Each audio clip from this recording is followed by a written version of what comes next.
जय गुरुदेव। ओम बालार्क मंडला भाषाम चतुर्बाहुम त्रिलोचनाम पाशांकुश्वरा भीतिर्धारयन्तीम शिवाम भजे। प्रिय दोस्तों, नमस्कार। इस वीडियो में मैं आपको अद्भुत प्रयोग बताने जा रहा हूं, जिसमें आपको किसी प्रकार का कोई मंत्र जप नहीं करना है। YouTube पर पहली बार मंगलदायक स्तोत्र बता रहा हूं, जिसका मात्र रोजाना एक पाठ करने से सारी समस्याएं स्वतः ही समाप्त हो जाती है। वीडियो बहुत ही महत्वपूर्ण व खास होने जा रहा है, इसलिए पूरा देखें व सुनें, स्किप न करें। चैनल पर नए हो तो चैनल को सब्सक्राइब, लाइक व शेयर कीजिए। साथ ही बेल आइकन को प्रेस करके ऑल पर क्लिक करना न भूलें, जिससे हमारे हर वीडियो का नोटिफिकेशन आप तक तुरंत पहुंच जाएगा। आप अपने प्रत्येक दिन को पूर्ण सफल और मंगलदायक बना सकते हैं इस प्रयोग के माध्यम से। ध्यान से एक एक शब्द को सुनिएगा। व्यक्ति प्रातः उठता है तो यही कामना करता है कि उसका पूरा दिन सफल हो और उसके सारे कार्य सिद्ध हो। इसलिए तो वह नित्य प्रति देवों की अर्चना करता है, पूजा करता है, भक्ति करता है। लेकिन क्या उसकी ये कामना सफल हो पाती है? क्या उसके द्वारा की गई अर्चना को देवताओं की स्वीकृति मिल पाती है? व्यक्ति अपने जीवन में किसी भी कार्य की सफलता के लिए ही प्रयत्न करता है और इसे वह अपना एकमात्र लक्ष्य मानकर चलता है कि उसे अपने कार्यों में सफल होना ही है। वह अपने अच्छे भविष्य के लिए वर्तमान में ही रूपरेखा तैयार करता है और इस कामना को पूर्णता तक पहुंचाने के लिए वो प्रतिदिन अपने प्रयासों के साथ साथ देवीय शक्तियों से कृपा वृष्टि की प्रार्थना भी करता है। क्या व्यक्ति की प्रार्थना स्वीकार हो जाती है? यह एक सवाल है। ये इतना सहज और सरल नहीं होता, क्योंकि व्यक्ति का संबंध उन शक्तियों से नहीं होता। वो उन्हें जानता तो है, लेकिन प्रत्यक्षतः परिचित नहीं होता है।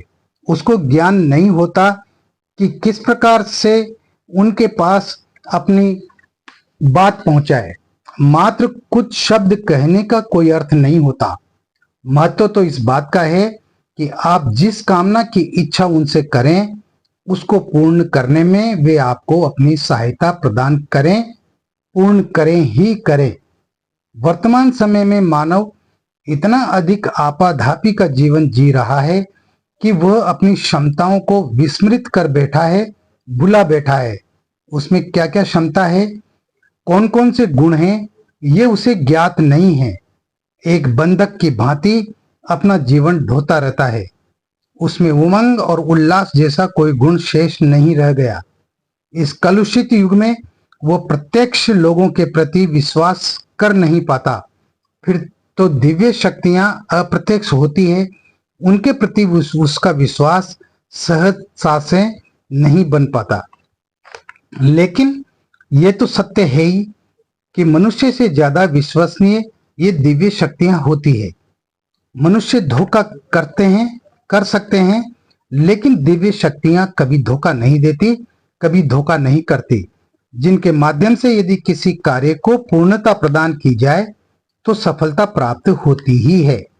किंतु इसके लिए आवश्यक है कि व्यक्ति उन गुणों को स्वयं में समाविष्ट करे, जिनके माध्यम से वे आकर्षित हों और उसकी कामना पूर्ण करने के लिए वह शक्तियां बाध्य हो जाए। देवता अपनी शक्तियों के कारण ही मानव से श्रेष्ठ कहलाते हैं। देवताओं को मानव योनि से अधिक शक्तिमान, ऐश्वर्यवान, शोभा व कांति से युक्त अवस्था में विचरण करने वाले, उदार, करुणामय, दया, प्रेम आदि से आपूरित कहा गया है।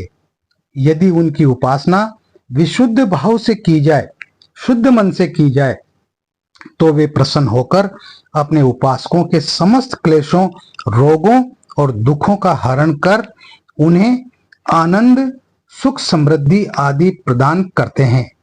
इस प्रकार के गुणों से सुशोभित दिव्य शक्तियां यदि मानव जीवन में सहज रूप से उपयोगी हो जाए तो मानव के जीवन में आश्चर्यजनक परिवर्तन आता है।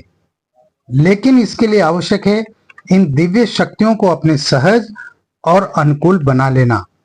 उचित प्रयोग द्वारा आप उन शक्तियों का उपयोग कर सके, ये जीवन की श्रेष्ठता है, क्योंकि ये दिव्य शक्तियां अल्प समय में ही समस्त कामनाओं को पूर्ण करती हैं।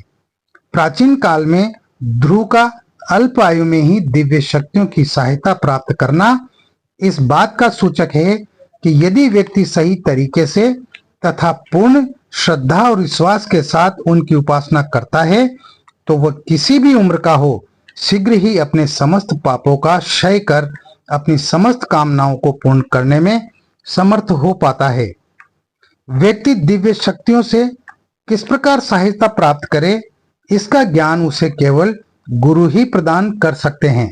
शास्त्रों में भी व्यक्ति के जीवन में गुरु के महत्व को दर्शाया गया है, क्योंकि गुरु ही व्यक्ति को सही मार्ग बता सकते हैं कि किस प्रकार व्यक्ति उन दिव्य शक्तियों की सहायता प्राप्त कर अपने जीवन का प्रत्येक दिवस, प्रत्येक दिन सफलतापूर्वक व्यतीत कर सकता है।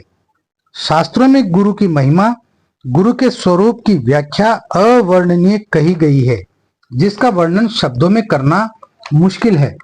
गुरु को प्रमुख तीनों शक्तियों से युक्त ब्रह्मा की संज्ञा दी गई है और व्यक्ति यदि उनके संपर्क में आता है तो ये उसके जीवन का सौभाग्य ही होता है। ऐसा कहा गया है, अतः साधक के जीवन में यदि गुरु है तो वो उनके द्वारा बताए मार्ग का संशय रहित होकर बिना किसी शंका के अनुसरण करे और उनकी बातों को अपने अंदर पूर्णता से समाहित करें। अकाम सर्व कामो व मोक्ष काम उदारधि तीव्रेण भक्ति योगेन पूरितम पुरुषम परम।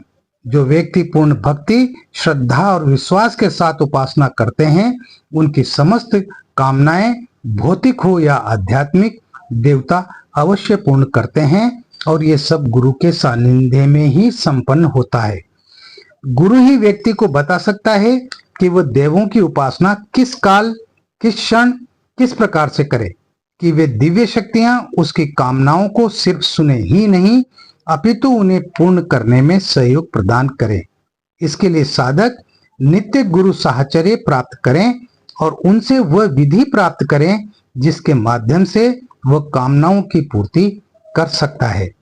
व्यक्ति श्रेष्ठ और सफल तभी माना जा सकता है जब वो अपने जीवन में आने वाली कठिनाइयों को पार कर उसमें पूर्णता प्राप्त कर सके, गुरु का सहयोग प्राप्त कर सके और गुरु किसी न किसी रूप में अपने शिष्य को नित्य प्रति सहयोग प्रदान करते ही हैं।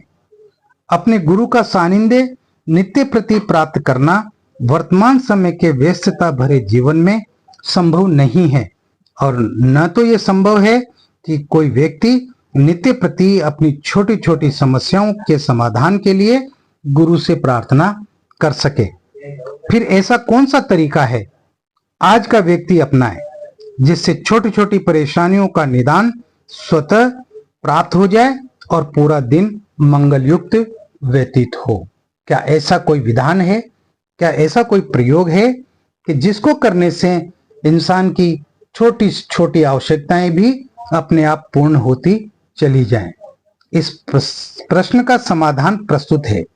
साधक अपने घर में स्थापित गुरु चित्र तथा पारद निर्मित गुरु चरण पादुका का नित्य पूजन कर स्फटिक माला से गुरु मंत्र जप के पश्चात निम्न मंगल प्रदायक स्तोत्र का पाठ करे।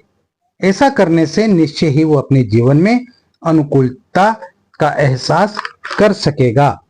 साधक को चाहिए कि वह पारद से बनी हुई गुरु चरण पादुका मंगवा ले और उन पादुका का नित्य पूजन करें और आपके जो भी गुरु हों, डॉक्टर नारायण दत्त श्री माली जी हों या और कोई भी जो गुरु हों, उनका चित्र आप पूजा स्थान में रखें और उनका रोजाना पादुका का और गुरु जी का जो है पूजन करें, जल चढ़ाएं, स्नान कराएं, तिलक लगाएं, अक्षत चढ़ाएं, पुष्प चढ़ाएं और फिर गुरु मंत्र की 5 माला आपको करना है।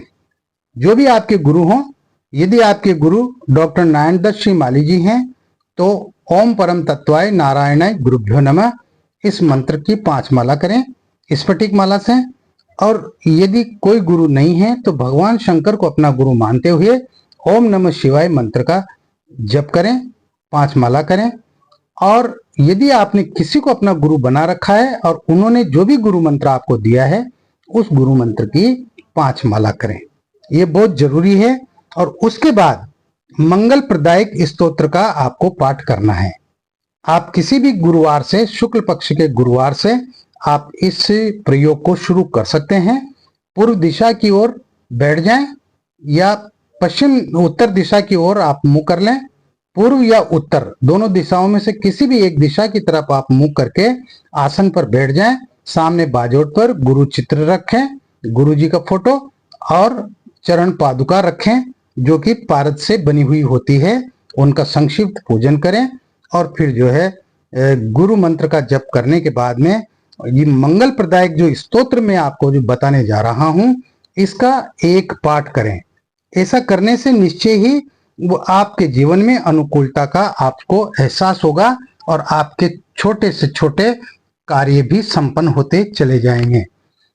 ये स्तोत्र जो मैं बताने जा रहा हूं मंगल प्रदायक स्तोत्र, इसको आप डिस्क्रिप्शन बॉक्स में से उतार लें। मैं यहाँ पर पढ़ रहा हूं केवल, और इसको आप डिस्क्रिप्शन बॉक्स में से उतार कर और इसको अच्छी तरह से जो है रोजाना इसका एक पाठ जरूर करें। स्तोत्र इस प्रकार है।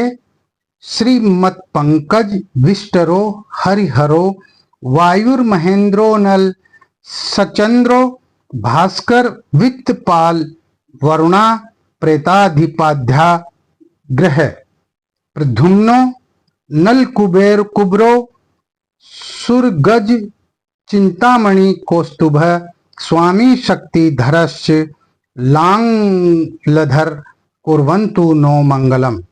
गौरी श्री कुलदेवता च शुभगा भूमि प्रपूर्णा शुभा सावित्री च सरस्वती च सुरभि सत्य व्रतारुंधति। स्वाहा जाम्बवती च रुक्म भगिनी दुस्वप्न विध्वंसिनी वेलाश्चाम्बुनिधे समीनं करा कुर्वन्तु नो मंगलम। गंगा सिंधु सरस्वती च यमुना गोदावरी नर्मदा कावेरी सरयू महेंद्र तनयाश्चर्मण्वती देविका। क्षिप्रा वेत्रवती महासुर नदी ख्याता गया गंडकी पुण्य जले समुद्र सहिता कुर्वन्तु नो मंगलम। लक्ष्मी कौस्तुभ पारिजातक सुरा धन्वंतरिश्चंद्रमा धेनु कामदुधा सुरेश्वर गजो रंभादि देवांगना। अश्व सप्तमुखो विषम हरिधनु शंखामृत चांबुदे रत्नानीति चतुर्दश प्रतिदिनम कुर्वन्तु नो मंगलम। ब्रह्मा वेदपति शिव पशुपति सूर्यो गृहाणां पति शक्रो देवपतिर हविहुर हतपति स्कंद सेनापति। विष्णुर्यज्ञपतिर्यम पितृपति शक्ति पतिनाम पति सर्वे ते पतिय सुमेरु सहिता कुर्वन्तु नो मंगलम। यह बहुत ही महत्वपूर्ण और बहुत ही शक्तिदायक मैंने आपको मंगल स्तोत्र बताया है। YouTube पर आपको कहीं पर भी ये प्रयोग नहीं मिलेगा। पहली बार आप लोगों के सामने, आपके समक्ष इस स्तोत्र को मैंने रखा है। आप इस प्रयोग को करके देखिए। आप रोजाना पूजा पाठ करते हैं, केवल आपको जो है 10 मिनट लगेंगे इस कार्य को करने में। आपको सिर्फ 5 माला गुरु मंत्र की करना है और एक बार इस स्तोत्र को पढ़ना है और फिर अपने दैनिक कार्यों में आपको लग जाना है। आपके जो भी नौकरी है, धंधा है, काम है, रोजगार है, जो भी आप करते हैं वो आप करना शुरू कर दीजिए। इससे आपके जीवन में एक नयापन आएगा, उत्साह पैदा होगा, आपकी हर मनोकामनाएं स्वतः ही पूरी होती चली जाएगी। इसमें आपको संदेह नहीं करना चाहिए। मैंने आपको पूर्व के वीडियो में भी बताया है कि मैं जो भी प्रयोग आपको बताता हूँ वो एकदम सटीक होते हैं, जिनमें शक की कहीं कोई गुंजाइश नहीं होती। आप लोगों के हितार्थ मैंने ये मंगल प्रदायक स्तोत्र बताया है। आप इसका उपयोग कीजिए, आप इसका पाठ कीजिए। कल्याण मस्तु। आप खुश रहें, प्रसन्न रहें, हंसते मुस्कुराते रहें। जय गुरुदेव।